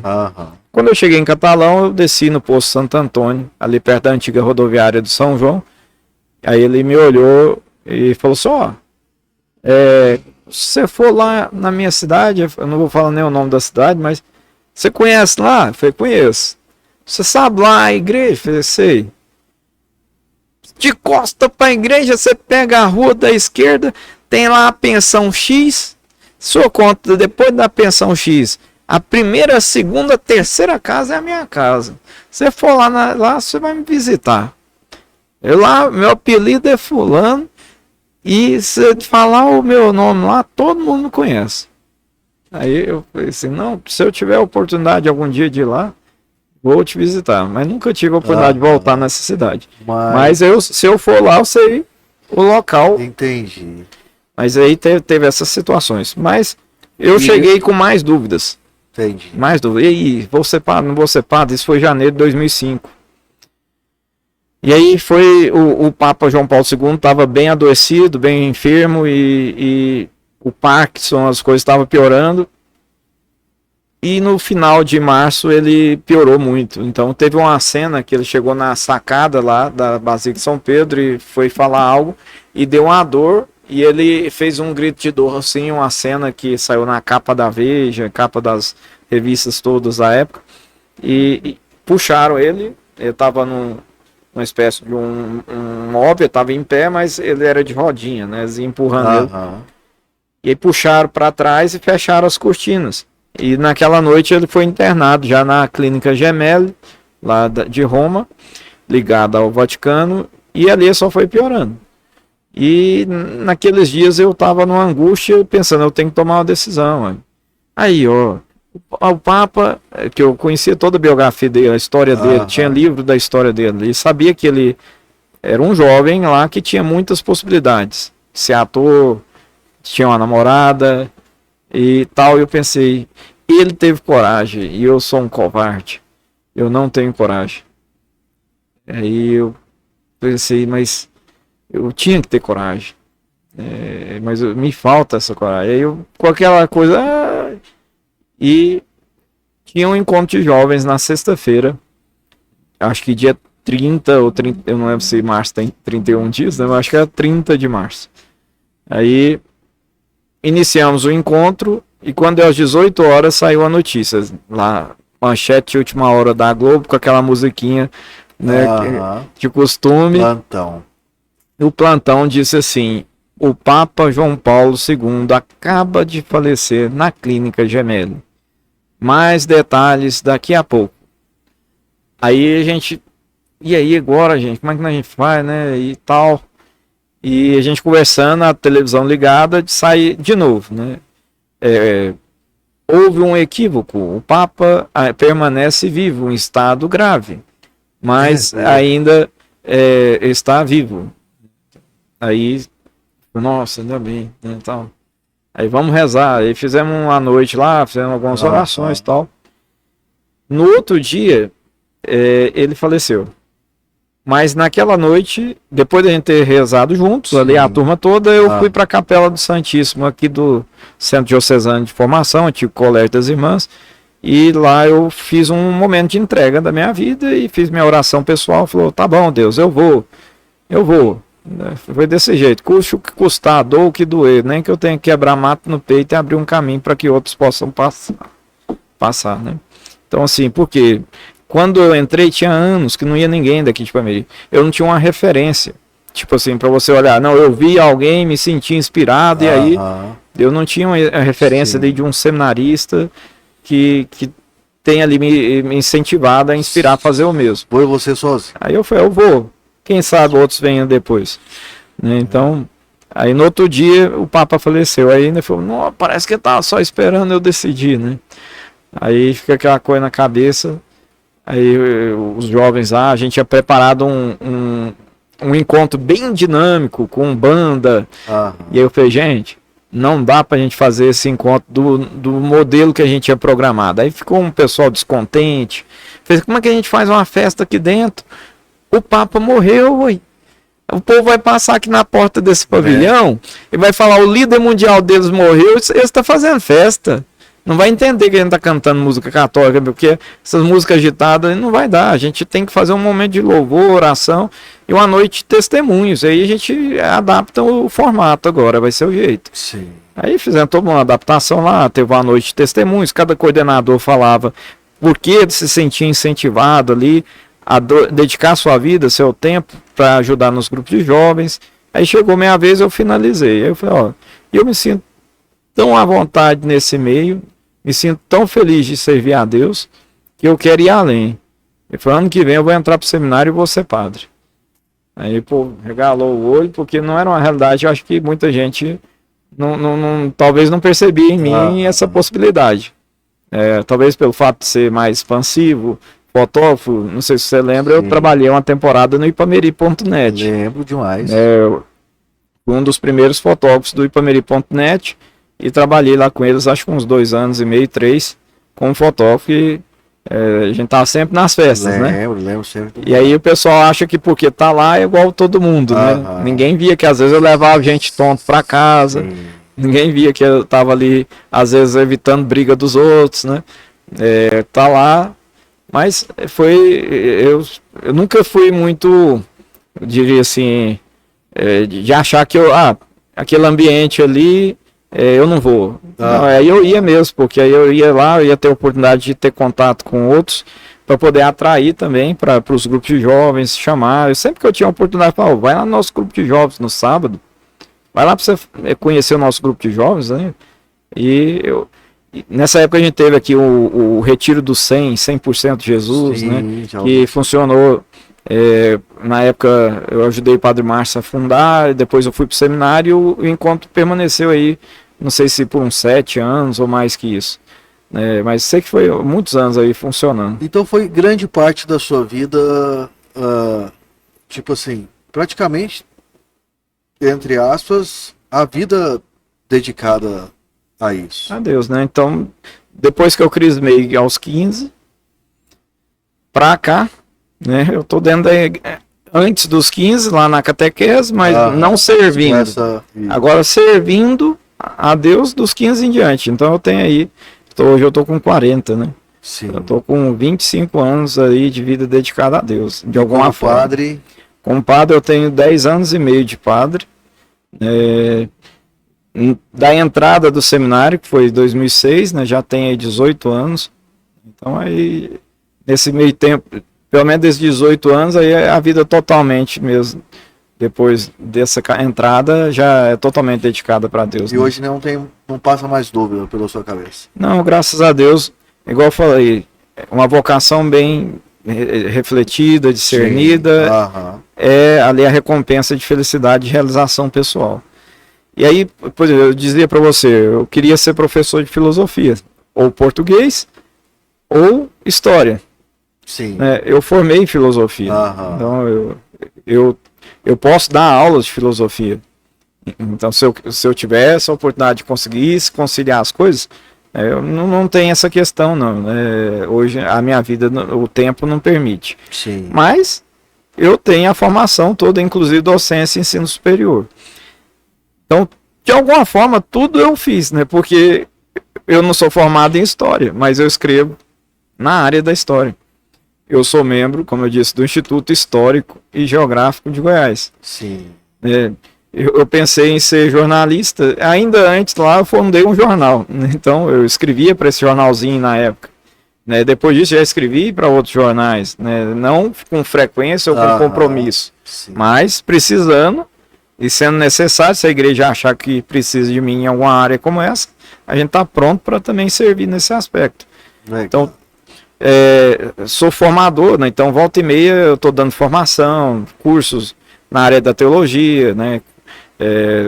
Volta e meia aqui em Pameri mesmo, na escola catequética, que tem aqui as formações. Ao longo do ano, eu sou convidado para também dar formações. Então, quando eu estou como formador, eu estou um professor. te ali, faltou hoje, você está então assim, tudo isso aqui que para mim é algo que eu achava que me dava prazer de certa forma, né? Porque você vai querer algo que você gosta. Então hoje eu exerço tudo isso juntamente com a vocação, né? Só que isso eu faço. Como padre eu sou. Sim. Eu sou padre. Então, a minha assinatura hoje é pe.murar Peixoto Vaz. Seja assinatura de banco, seja assinatura de documento, tudo é pe.murar. Porque hoje eu sou isso. Essa questão é bem importante para mim. Eu gosto. E é ser, né? Não é estar, né? Como você deixou bem claro. Então, se eu estou de férias, eu sou padre. Sim. Entendi. Nada muda. Padre, então, dentro desse contexto, a gente vê aqui alguns trabalhos, né? O que, por exemplo, o Jubileu de Ouro da Diocese de Ipameri, no Sertão de São Marcos, desenvolvimento histórico do município de Campo Alegre, Goiás, as terras do Divino Espírito Santo, né, que está sendo trabalhado aqui no FLIC também esse ano, e dentre outros, né, revista do Instituto Histórico de Geografia de Goiás, Apóstolos do Sertão, biografia dos padres do Sudeste e Triângulo Mineiro, que também está sendo trabalhado. Onde, tipo assim, as informações estavam praticamente em suas mãos, né? Apesar que sempre é necessário algum estudo. Qual que foi o primeiro desses aqui? Como é que foi a ideia? O primeiro foi esse do Jubileu de Ouro da Diocese, apesar que já tinha anos. Eu comecei a pesquisar para esse aqui em 2007. Sim. Então, em 2007 eu comecei a pesquisar, eu publiquei em 2017, que é o da história de Ipameri, né? Esse daqui foi quando a Diocese foi completar seus 50 anos de existência, em 2016, a gente montou uma comissão e eu fui um dos colaboradores ali que ajudou a confeccionar esse livro. Foi organizado pelo padre Joel, o Joel mais velho, que abandonou o ministério, né? O padre Joel Antônio Ferreira.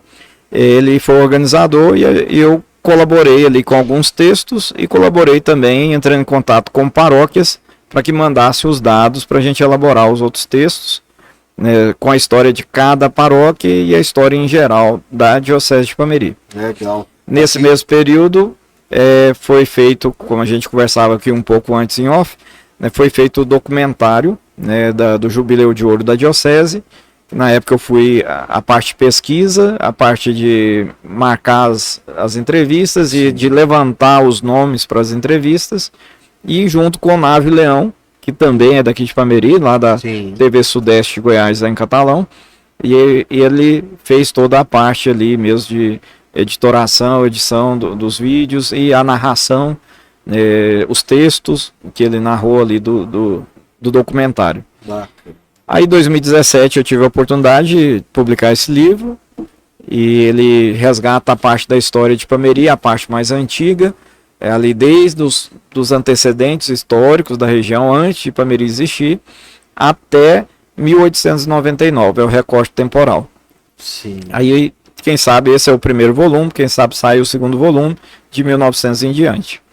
E nesse contexto aqui de desenvolvimento histórico do município de Ipameri, as terras do Divino Espírito Santo, isso aqui relata a história de Ipameri, da paróquia de Ipameri, os pioneiros, né, as pessoas, os primeiros povoadores da região, né, traz aí o processo de criação do distrito, a doação do arraial, né, a criação do distrito, Ipameri subordinado a Catalão enquanto distrito, subordinado a Santa Cruz enquanto capela de Santa Cruz, depois como capela de Catalão, depois tornando-se paróquia em 1845, depois tornando-se vila em 1861, se não me engano, 62, a vila supressa em 1863, a vila novamente criada em 1870, a vila instalada em 1873,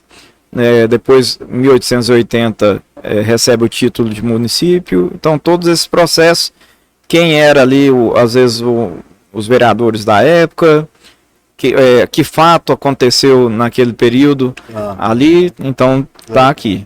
Bacana. Depois saiu um artigo meu, que foi um artigo que eu trabalhei bastante, sobre a história. Lá em Catalão tem a igreja do Morrinho São João, lá na entrada, né? Sim. Então aí a gente publicou, a fé de gerações se tornou cartão postal. Aí é a história da construção da igreja do Morrinho São João, que começou a ser construída aí no final do século passado também, lá do século XX, né? Aí ela foi depois reformada, reconstruída na década de 30, e aqui vai abordar esse artigo, tem aí umas 18 páginas. Depois de 2020 eu publiquei um outro artigo. Eu por acaso cheguei na casa de uma pessoa aqui em Ipameri e conversando com essa pessoa, eu de repente avistei uma pedra que segurava a porta da casa da pessoa. E quando eu olhei de longe, eu tive uma impressão de que aquela pedra era uma machadinha indígena. E quando eu me aproximei, falei, dá licença, deixa eu ver um negócio aqui. Cheguei lá perto da porta e olhei de pé, assim, mas é uma machadinha, parece mesmo aí. No que eu me agachei para pegar ela, eu falei, é uma machadinha indígena. E era uma machadinha indígena aí, talvez de 500, né, talvez, sei lá, de 300 a 1000 anos. Sério? De existência. Achou? Né, Aqui. segurando a porta. E essa machadinha estava segurando a porta desde 1981 ou 4, parece. Cara. Antes na zona rural aqui de Ipameri, e depois, quando a pessoa mudou para a cidade, trouxe para a cidade a pedra. E aí eu escrevi História e Arqueologia para um estudo de caso em Ipameri, Goiás. Legal. Depois eu estudei bastante sobre a ciência meio da arqueologia, sobre outros locais aqui na região que já tem ali encontrados sítios arqueológicos e demarcados aqui na região da divisa com Caldas. Quando foi construir a barragem, encontraram vários sítios. Sim. O caminho aqui entre Ipameri e Caldas, quando foram construir a rodovia, aí também a AGO, encontraram alguns sítios. Aqui em alguns outros locais que também existem sítios, sobretudo quando foram passar a duplicação da BR-050. Tem alguns outros sítios por lá também. Que é encontrado o que nesse sítio aí? No sítio você encontra objetos que a gente dá o termo de líticos, né? São pedras, ponta de flecha, machado, pilão, né? Uma pedra assim que é usada para pilar grãos. Um outro que é usado como chama-se quebra-coco. Aí é como se fosse a base do pilãozinho assim, né? Eles usam a outra pedra, aí pega ali um coco de bacuri, um outro coco lá, e eles iam quebrar ali para tirar a castanha. E aí nessa questão, quando eu encontrei eu cheguei lá em Cumari empolgado, né? E eu visito muita zona rural de Cumari. E aí fui visitar alguns lá que eu conheço e tava lá em Ipameri, assim. Na casa eu vi uma pedra e quando eu fui olhar, que tá segurando a porta da casa era um machado indígena. Mas já era mesmo para dar um indireto para ver se por ali na região o pessoal não encontrava. Aí a pessoa, espera aí, vou te mostrar um negócio. Foi lá na cozinha da casa também, pegou uma pedra no chão segurando a porta. Era um machado indígena. Espera aí que tem mais. Foi lá dentro da casa, pegou uma outra pedra maior, era o pilão. Chamado quebra-coco. Quebra-coco. Aí eu chego numa outra fazenda, aí converso ali, e aí a pessoa fala assim, não, espera aí. Pegou lá dentro da casa, lá não tava de suporte de porta, né? Mas uma outra machadinha. Essa já foi encontrada num território dentro de Goiandira. Aí converso com a outra pessoa, num escritório de um advogado, aí tá lá, ele, não, aqui ó, peso de papel, né? Uma outra machadinha. Sério? Tudo regional aqui. Na região. Aí depois a pessoa ainda tinha um cachimbo indígena também. Então, assim, a nossa região tem muita arqueologia aí indígena e dos povos pré-indígenas, antes dos indígenas, né? Que são os povos que antecedem a eles. Aí eu fiz todo um relato sobre isso. Aqui na nossa região, ali perto de Caiapônia, foi encontrado um sítio arqueológico que encontraram ali uns restos de um fóssil de um ser humano de mais de 11 mil anos. E agora, ano passado, encontraram acho que 3 ou 4 cabeças também, de pessoas ali, humanas que viveram naquela região, também mais ou menos datados desse período. E aí eu fui escrevendo, né? Então, deram o nome científico para o homem que encontraram lá de Homo serratensis, por causa do cerrado, né? Homo serratensis. Aí tá aqui, o Homo serratensis, ocupação humana do Planalto Central. E aí é um subtítulo, né? Aí aqui tá o crânio, né, do Homo serratensis. Aqui é hoje meu colega lá de Instituto Histórico Geográfico, o Altair Salles Barbosa, que foi um dos estudiosos ali daquele sítio arqueológico. E aí a gente vai estudando e aprofundando e fui fazendo tudo um contexto, eles chamam de paleoíndio, é esse que antecede ao indígena atual. Entendi. Aí depois ferramentas líticas e vestígios arqueológicos, os termos técnicos científicos para distinguir e agrupar conjuntos líticos cerâmicos e seus respectivos sítios, porque isso para nós é novidade. Então aí eu pensei, eu vou fazer de uma forma para quem não conhece. Eu não conhecia, eu fui aprender. Então eu pensei, agora eu vou destrinchar para quem queira, né, conhecer um pouco mais. E aí, depois, claro, aqui na nossa região tiveram os caiapós. Então, os caiapós de bárbaros indomáveis a aldeados pacíficos. Então, esse processo, a região aqui toda era chamada Terra do Gentil Caiapó, né? Eu pus a Caiapônia, Sertão do Gentil Caiapó. E alguns mapas que trazem ali Sertão do Gentil, mapas antiquíssimos, que já traziam aqui essa existência deles. E aqui é a foto do machado que eu encontrei aqui em Pameri. Aqui é o gume dele, ele está quebrado, porque talvez tenha batido, cortado alguma madeira, algo. Mas está aqui ele, de um lado, do outro. Ele tem uma saliência aqui, que é um local onde eles usavam às vezes tendão de algum animal. E aquele tendão, quando ele seca, ele segura muito bem. Aí punha a pedra, a madeira ali abraçando. E às vezes eles tinham uma outra técnica. Eles pegavam o machado ali que eles moldaram, cortavam um galho verde no meio, aí punha o machado entre aqui e juntava o cabo verde para que ele continuasse a crescer e fosse abraçando a pedra. Depois de um tempo eles cortavam e deixavam aquela madeira. Eles tinham a paciência muito grande para fazer um trem desse. Quando deixava a madeira secar, e aí era algo bem resistente, porque o negócio cresceu em volta da pedra. E eu tinha até feito, como eu fui encontrando esses outros objetos, eu mudei o texto. Só que eu tinha mandado esse texto inicialmente, né? História e Arqueologia para um Estudo de Casa em Pameri. Aí eu mandei para o Geraldo Coelho, que na época era o presidente do Instituto. Eu, Geraldo, tá aí, ó, vê se tem condições de publicar na revista. Aí a revista ia demorar a sair, e eu, descobrindo tudo isso, eu atualizei, o texto ficou muito melhor, mais amplo. Aí eu mudei, já não era focado só em Pameri. Um estudo de caso no sudeste goiano. Aí trazia todos os outros que eu encontrei. Só que aí eles descuidaram e publicaram o anterior, né? Mas ficou focado ainda na questão de Pameri. Depois eu tive a oportunidade de... Esse era um capítulo desse livro.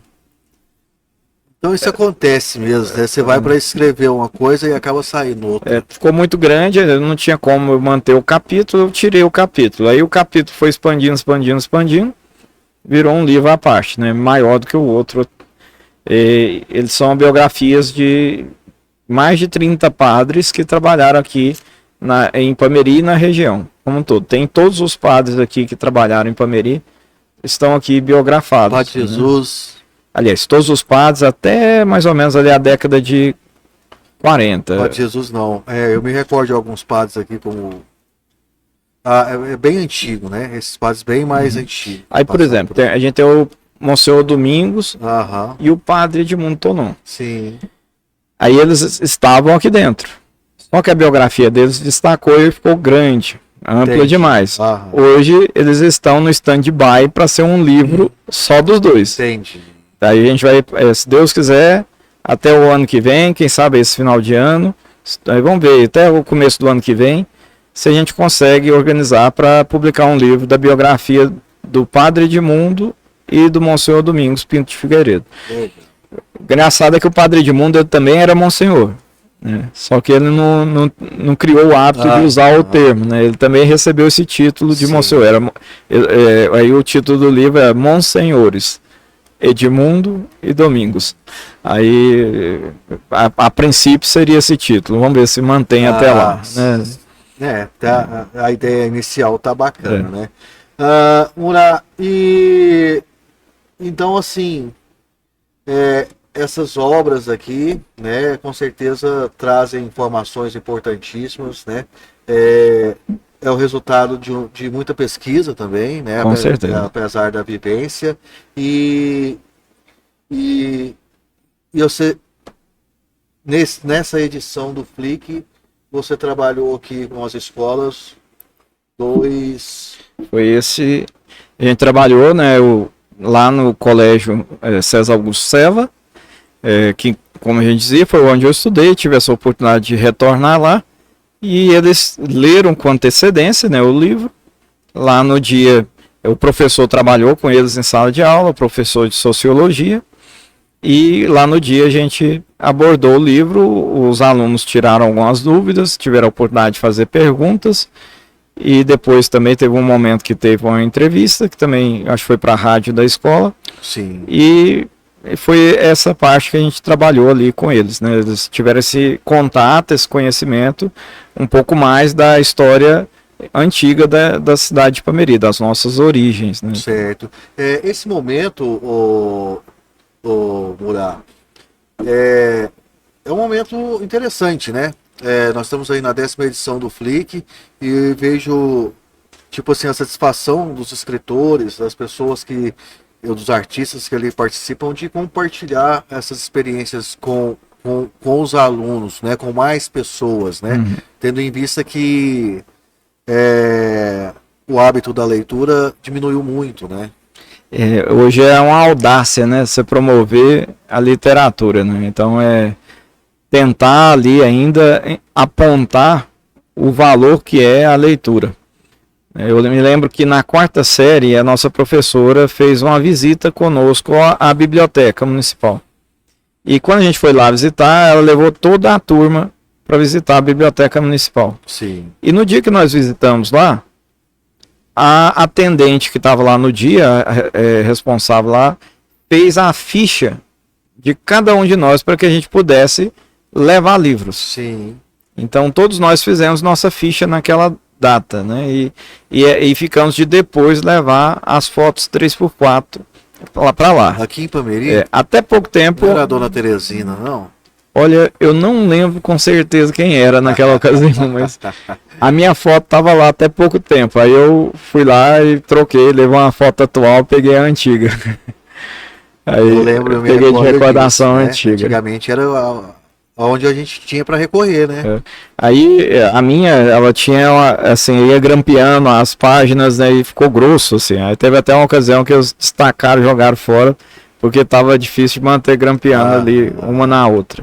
Eu pegava 2 livros por dia. 2 livros aí de média de 250 a 300 páginas. Então eu lia 2 livros na parte da tarde. Eu saía da escola, passava na biblioteca, pegava 2 livros, eu ia lendo no caminho. Às vezes eu ia desviando do poste para tomar cuidado para não bater, que eu ia lendo andando. Sim. E aí eu chegava em casa, até 2 horas eu terminava, 2h30 eu terminava o primeiro livro, e depois até a noite eu terminava o segundo. E depois eu ainda ia fazer exercício e as coisas ali, né? Bacana. Sempre muito estudioso, né? Então. Aí isso me ajudou muito, e depois me ajudou mais ainda quando na 5ª série eu li um livro que dizia assim, leitura dinâmica em 7 dias. Aí eu fiz todo o processo da leitura dinâmica e eu aprendi a ler rápido. Então assim, me acelerou a leitura de uma forma. Tenho que aprender essa leitura dinâmica aí. Só que aí quando eu cheguei na filosofia, aí eu fazia a leitura dinâmica, eu lia rapidamente uma página, aí eu parava assim, mas o que falou mesmo? que não era uma leitura fácil como literatura, Sim. infanto juvenil, que era o que eu lia mais ali, né? Então, aí eu tinha que voltar de novo, eu lia de novo, eu lia 3 vezes para entender, porque tem algumas áreas da filosofia que não é mole, né? E quando chegando lá para iniciar um processo, eu tive que moderar meu ritmo de leitura, eu passei a ler mais devagar. Quando eu fui estudar filosofia, para poder entender direito o que estava ali, né? Certo. Bom demais, Murá. E com certeza, né, o Flick propicia, quem sabe, que estes outros também aprendam o gosto, o quanto é bom, né? Porque o livro, como a gente diz, ele dá asas para a imaginação, né? E você vive ali a vida daquele personagem, de certa forma. Você entra naquele personagem, você acaba absorvendo ali. E eu aprendi a ler porque eu queria muito que minha mãe lesse coisas para mim e ela não lia. Então eu me esforcei para acelerar meu processo de leitura. Entendi. Porque às vezes eu pedia ela para ler alguma historinha ali, alguma coisa, e ela não queria ler, né? Ou porque não tinha tempo, às vezes, não tinha tempo. E aí eu falei, não, eu vou aprender a ler. Bacana. Eu acho legal que incentiva a leitura nas escolas, né? E com um tema originário nosso aqui, né? Da nossa cidade, da nossa região. E isso eu acho que é muito bacana. Não é qualquer história, é uma história nossa, né? Que esses livros traz e a maioria dos artistas que a gente vê aí sempre tem um vínculo muito grande com o Ipameri, né? E eu acho muito bacana, tá de parabéns aí a iniciativa do Flick. Como é que foi esse ano? Ficou tranquilo? Teve esse momento, o contato com os jovens lá.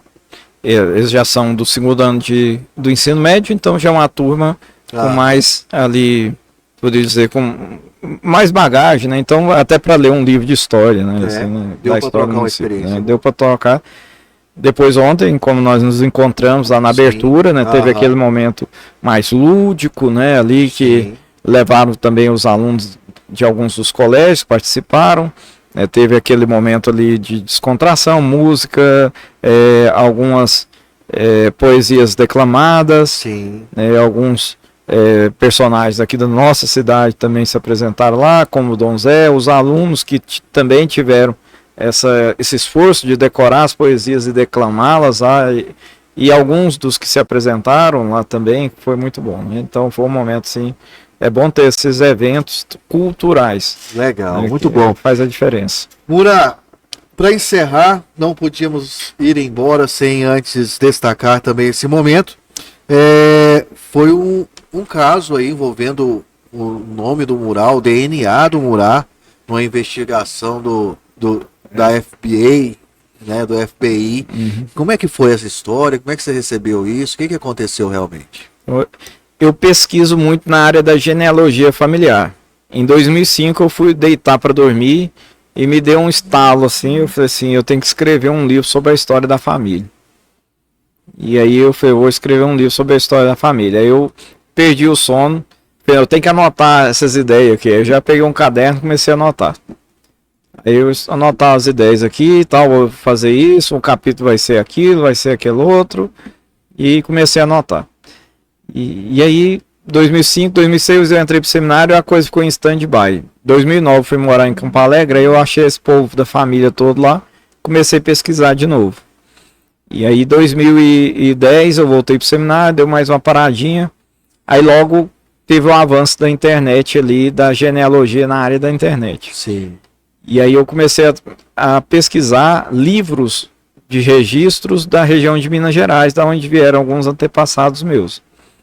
Depois eu descobri a questão da genealogia genética, que tinha alguns ramos meus que eu não descobria de onde eles vieram. Da onde que esse povo, eu não conseguia achar documento. Aí não sabia de onde era para ir atrás. Eu falei assim, eu vou fazer um teste de DNA. Quem sabe ali começa a aparecer pessoas que têm alguma porcentagem de DNA comigo, eu vou procurar saber de onde que a pessoa ver a árvore genealógica da pessoa, quem sabe eu acho um antepassado em comum, e assim eu desbloqueio alguns ramos da minha árvore genealógica familiar. E assim eu fiz primeiro, eu pensei, eu vou testar os mais velhos primeiro, da família, porque aí depois eu me testo por último, né, que eu tô mais novo. Aí fui testar meus tio-avós. Aí testei uma tia-avó, testei outro tio-avô, e fui testando os tio-avós ali, porque meus avós já eram todos falecidos.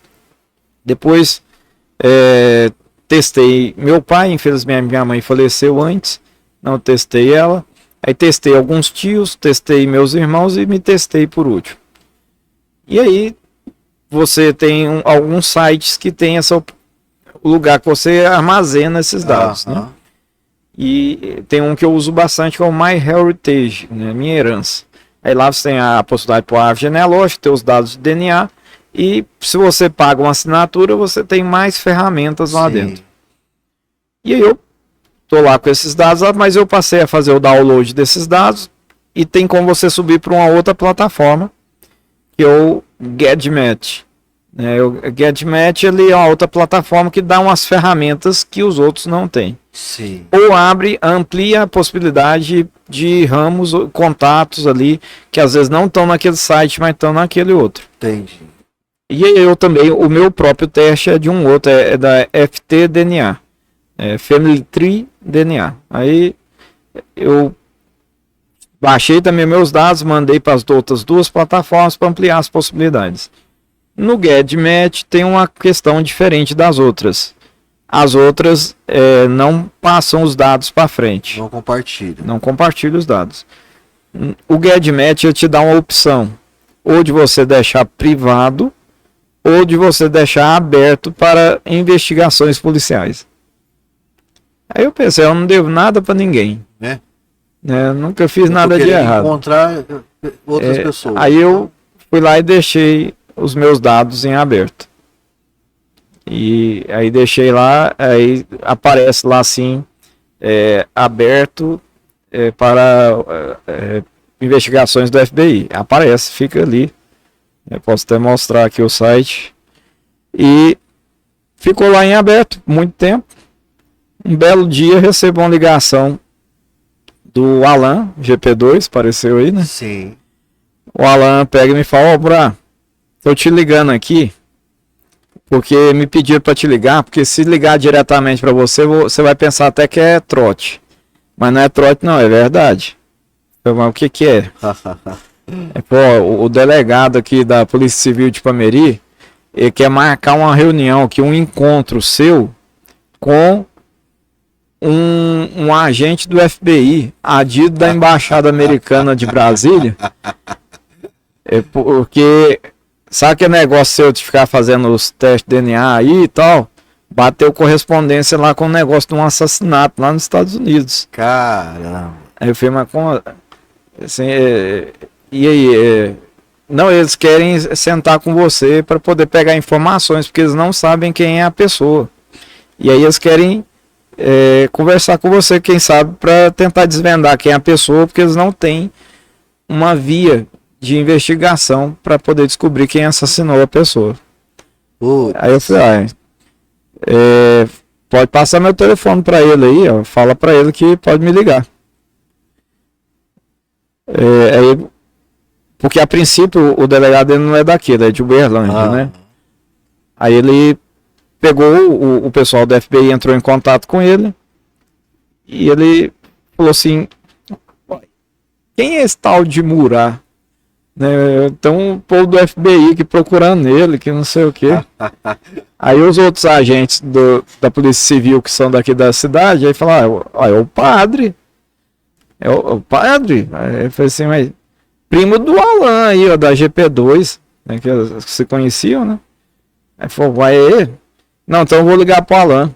Aí entrou em contato com meu primo e a gente marcou a data, o agente do FBI veio e a gente se encontrou aqui na sede da Polícia Civil aqui de Ipameri, né? Aí a gente teve esse diálogo lá na ocasião e começamos a manter um contato. Ainda tenho aqui o contato dele do WhatsApp, mas teve toda aquela situação depois, né? O Fantástico, a equipe do Fantástico entrou em contato comigo e falou, olha, a Embaixada Americana entrou em contato com a gente, o repórter ali falando comigo, e me foi passado seus dados, e a gente quer fazer uma matéria sobre o caso, para quem sabe ajudar ali a desvendar, né, o caso específico da mulher, e para fazer também uma campanha sobre a doação de DNA em casos de famílias que têm familiares desaparecidos.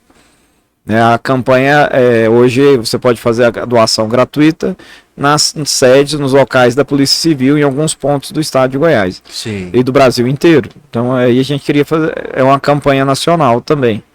Aí foi, ué, tudo bem, da minha parte tudo bem. Aí marcamos, eles vieram a Cumari, fizeram a matéria ali comigo em Cumari, entrevistaram outras pessoas, foram lá nos Estados Unidos, entrevistaram lá dentro do condomínio, ali onde teve o assassinato, entrevistaram lá o zelador do condomínio na ocasião. Aí, na ocasião, me deu uma impressão assim, que o FBI não escutou o zelador, que o zelador falou um detalhe que até então nunca tinha ouvido, que era o fato de que o zelador anterior era brasileiro. E isso nunca chegou no meu ouvido, nunca soube disso, né? Então aqui você já começa a ter uma via de investigação. Quem é esse zelador? Né? Qual era o nome dele? Né? Tem algum documento do período que ele trabalhou aqui como zelador? E aí ele passa a ser o alvo, né? Ele passa a ser a pessoa a ser investigada, porque aí você tem a via. Agora você tem uma via de investigação, ó, você tem uma linha investigativa. Justamente. E eu acho que eles não sabiam esse fato de que o zelador anterior era brasileiro. E eu acho que eles descobriram na matéria do Fantástico. E depois eles meio que relativizaram um pouco a questão do DNA. Depois não deram muita bola. Eu testei mais um monte de gente da família, de vários lados, para poder ampliar a chance de achar algum outro que tivesse correspondência. E depois que eu mandava para eles um código, que é o código daquele DNA, para eles fazerem uma comparação do código daquele com o código da mulher, eles nunca me davam retorno. Eu pedi para eles o código dela, eles não quiseram me ceder. Porque eu tenho a gente tem um grupo que chama Genealogia com DNA. E lá tem, acho que hoje deve estar beirando umas 17 mil pessoas.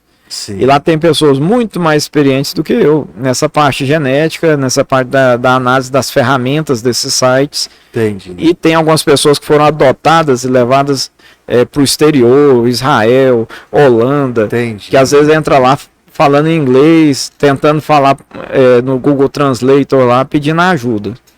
E aí tem umas 3 moças lá que também foram dadas para adoção, que à custa ali de muitas penas elas aprenderam, porque elas descobriram a família delas no Brasil, e elas aprenderam ali a manusear as ferramentas. Hoje elas têm uma habilidade para ajudar. Entendi. Aí eles ficam ajudando esse povo que aparece lá de vez em quando. Mas enfim.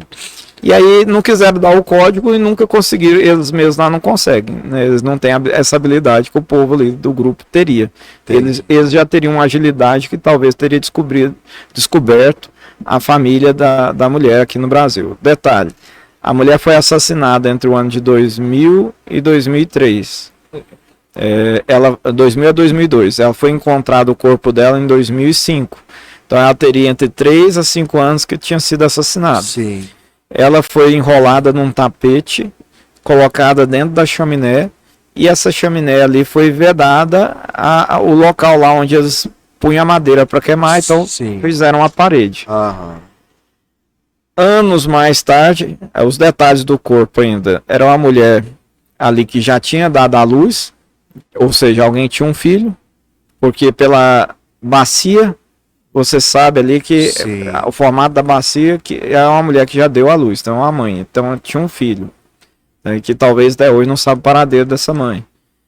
Ela tinha uma ponte, né, ali, uma prótese dentária, que a princípio eles achavam que ela era das Ilhas Canárias, pelo formato da prótese, e que depois, quando eles viram o DNA que bateu alto comigo, mais alto que qualquer outro lugar, eles falaram, será que ela não é brasileira?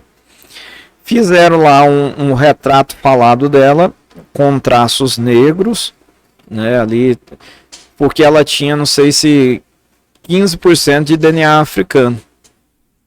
Aí fizeram assim uns traços bem...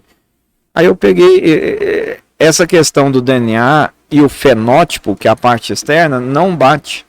Então aí eu pensei, esse pessoal não domina essa técnica. Porque eu tenho 19,30% de DNA africano. Mas o meu fenótipo é um moreno claro aqui, quase branco, né? O White, meu irmão, ele é branquelo de ver as veias azul. mas ele tem 21% de DNA africano. Então, assim, não dá para determinar um retrato falado a partir daí. Aí eu falei assim, esse retrato falado de vocês nunca vão encontrar com esse retrato falado aí. Então, por aí vocês já não vai dar certo. Então, vocês têm que tirar o DNA para ver ali, às vezes, se aparece no DNA o melanoma, a cor da pele de fato, né? Se é branco, se é negro, se não sei o quê, porque por esse DNA de estimativa, de porcentagem da calculadora de DNA, que daí não dá para vocês saberem, não. E por ser uma investigação do FBI, deveria ter um... Aí foi onde eu vi uns vacilos aí, né? Mas, infelizmente, não chegou a ponto nenhum, porque até hoje eu não tive nenhum retorno também, né? E eu, de vez em quando, entro em contato com o agente e falo, olha, continua na mesma. Continua na mesma. Aí a gente vai deixando também para lá, né? Porque o que eu podia fazer, eu fiz, que foi até testar. Eu testei por minha conta, inclusive, foi um investimento que eu fiz para poder tentar ajudar. E também porque eu sabia que ia ser bom também para as minhas próprias pesquisas familiares, que já me beneficiou bastante. Às vezes eu encontro dados nesse aspecto, porque aparecem as pessoas com correspondência lá e quando eu vou olhar, eu vou acabando encontrando os vínculos, né, através dos dados. História interessante, né, Murat? Caiu, né? Você procurou também, né? Quem procura acha, né? Como diz. Eu tentei abrir aqui, não sei, não estou conseguindo entrar com a minha senha, mas tudo bem. Murat, e hoje está lá em Cumari? Então, eu cheguei lá em 23 de dezembro de 2018, já vão fazer agora, 23 de dezembro desse ano, 7 anos que eu tô por lá. Certo, e sempre com o coração aqui em Pameri também. A gente mantém o vínculo aqui, a família tá aqui, os amigos, né, e a gente, não é por nada não, mas eu amo a nossa cidade, eu gosto da nossa cidade. Esse livro foi muito sonhado, né, porque eu comecei a pensar nele lá. Antes de entrar para o seminário, eu tinha o desejo de escrever um livro sobre a história da nossa cidade. Aí, quando eu estava lá, eu tive a oportunidade de ser voluntário num órgão de história lá, que chama IPHBC, Instituto de Pesquisa e Estudos Históricos do Brasil Central. E aí, a gente no seminário tem uma tarde de folga, é o único dia. Então, você tem uma tarde, da 1 da tarde às 9 da noite. É o horário de folga que você pode sair, passear, alguma coisa. Praticamente todas as minhas quartas-feiras do seminário, dos anos que eu estava lá, para não dizer todas, às vezes uma vez por mês eu tirava para descansar, dormir, porque no seminário a gente acorda muito cedo. E o ritmo ali é puxado. Mas 3 quartas por mês eu ia ao IPHBC. E aí eu ajudava na catalogação de documentos, escaneava documentos, ajudava a organizar nas caixas e nesse processo eu levava a minha máquina e fotografava todos os documentos que eu tinha interesse. E aqueles que a gente escaneava mais eram imagens, né, eram fotos. E as fotos que eram referentes aí para Pameri. Então hoje eu tenho um acervo, né, digitalizado gigante. Inclusive um canal, né? A gente tem o Ipameri Interior de Goiás, uma página no Facebook, que foi aberta no dia de Nossa Senhora da Abadia, dia 15 de agosto de 2011. Ipameri Interior de Goiás, visita lá para você ver que quanta coisa legal que tem, né? E eu ia te perguntar exatamente isso, a máquina fotográfica continua companheira? Sim, né? Hoje eu não tenho uma máquina profissional mais, né? Mas com o avanço da qualidade do celular, onde eu vou aqui mesmo, eu fui dar uma pesquisada ontem na paróquia e fotografei alguns documentos lá, hoje mais como hobby, né? Eu gosto de fotografia, mas hoje mais como hobby, vejo algo bonito, eu fotográfico, quando eu estou nessa questão dos documentos, né, fotografo os documentos, mas hoje a fotografia, fui fotógrafo do seminário, os 7 anos que eu fiquei lá dentro, né, os eventos, os momentos, né, aproveitaram, né, de certa forma, e nesse período eu fui fotógrafo. Registrei vários momentos, padres que foram ordenados nesse período, né, às vezes eu o padre não tinha condição de pagar um fotógrafo, eu ia lá, fotografava a ordenação daquele padre, né? E passava as imagens para ele num CD, ele ia depois caçar lá para revelar, né? Mas aí facilitava. Show de bola. Muito bom, Murá. Olha, satisfação poder receber você aqui, tá? Sei que demorou para dar certo, mas tudo na hora de Deus, né? Que nos proporcionou esse momento aqui da gente bater um papo, conhecer um pouco mais da sua história. Eu sei que tem muita coisa além aí pra gente aprofundar, mas não vai nos faltar a oportunidade. Fico muito feliz de conhecer um pouco mais do Padre Moraes, essa pessoa sempre prestativa, né, e que tem um carinho especial por Ipameri, como você já disse, e eu acho que é isso, né, a gente tem que passar aqui pela terra e deixar alguma colaboração, alguma contribuição, e aqui está registrado em algumas obras, né, que não param por aqui, o talento, o conhecimento do Padre Murat Ranier Peixoto Vaz. Eu tenho, além desses, muita coisa iniciada, né? E entre eles um texto sobre a fé católica. Esse texto é antigo, eu ainda não era padre, me pediram lá no processo que eu estava no seminário que elaborasse para servir para a formação de uma catequese de adultos na paróquia que a gente trabalhava. Eu estou sempre aperfeiçoando esse texto porque eu acho que escrever sobre isso aqui é mais fácil, né? Escrever sobre as coisas da fé a gente tem que ter muita cautela e cuidado para falar, primeiro, falar de forma compreensível, né? Segundo, ser fiel àquilo que a gente está falando ali, porque não é qualquer tipo de assunto. Mas uma hora vai sair um sobre a fé católica, sobre sacramentos, sobre a doutrina católica, sobre o magistério da igreja, sobre a Sagrada Escritura e a Sagrada Tradição, como esses tripés que mantêm a nossa fé de pé. E eu gostaria, falando no tocante fé, né, o meu e-mail mais antigo, ele é tenhafé@hotmail.com. E depois tem o irmão dele, que é o tenhafé@gmail.com. Na época do Mirk Scoop Script, aquele sistema de comunicação que tinha antigo, né? Eu tinha um nickname lá que a gente usava, que era Deus é bom demais, com hífen entre as palavras. É bom demais, sinal demais. Esse ainda está lá na minha assinatura do e-mail até hoje também, eu coloco lá. Não perca a fé jamais, né? Se você que está nos vendo, a fé é algo essencial para o ser humano, né? A fé nos faz olhar além das realidades presentes para a gente abraçar as coisas futuras. E às vezes no momento presente a gente está passando por uma dificuldade, um problema, uma cruz. Cruz sempre existe. E quem pregar um Cristo sem cruz é mentiroso e salafrário. Mas a cruz, Jesus diz, tome a sua cruz, renuncie a si mesmo, vem e segue-me. A gente não está sozinho. Jesus, ele teve um sirineu. Nas nossas cruzes, o próprio Jesus é o nosso sirineu. Nas nossas dificuldades, nós nunca estamos sozinhos.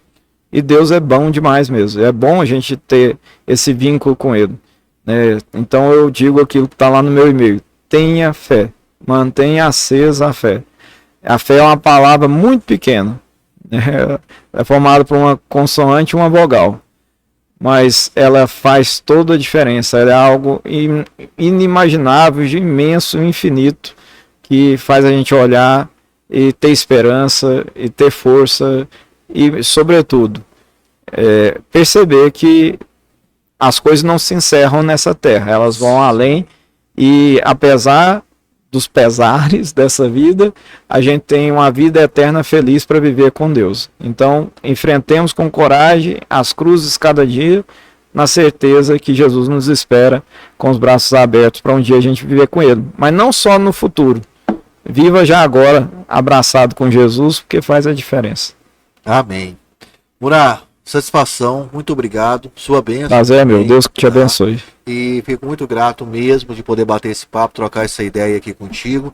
E claro, não nos faltará outras oportunidades. Tenho certeza que vai se concretizar essas suas obras aí que já estão iniciadas no futuro bem próximo. E nós teremos a oportunidade de estar divulgando também esse momento. Conte sempre com a TV Ipameri, conte sempre conosco. Estamos aqui para somar, para contribuir com a cultura, com o entretenimento e estar deixando também aqui os nossos registros, fazendo alguma coisa pela sociedade aqui através do nosso canal. Obrigadíssimo. Amém. Mesmo. Eu agradeço também e que Deus abençoe sempre você, seu projeto aqui também. Obrigado. E abençoe aqueles que aqui vierem e que daqui partirem. Posso também sentir-se aqui bem acolhido, sentir a presença de Deus aqui também neste lugar. Amém. Gente, vamos ficando por aqui. Falei hoje com o padre Murat Ranier Peixoto Vaz e numa outra oportunidade nós nos encontraremos para conversar um pouco mais e receber também aqui novos convidados. Um abraço a todos e até a próxima.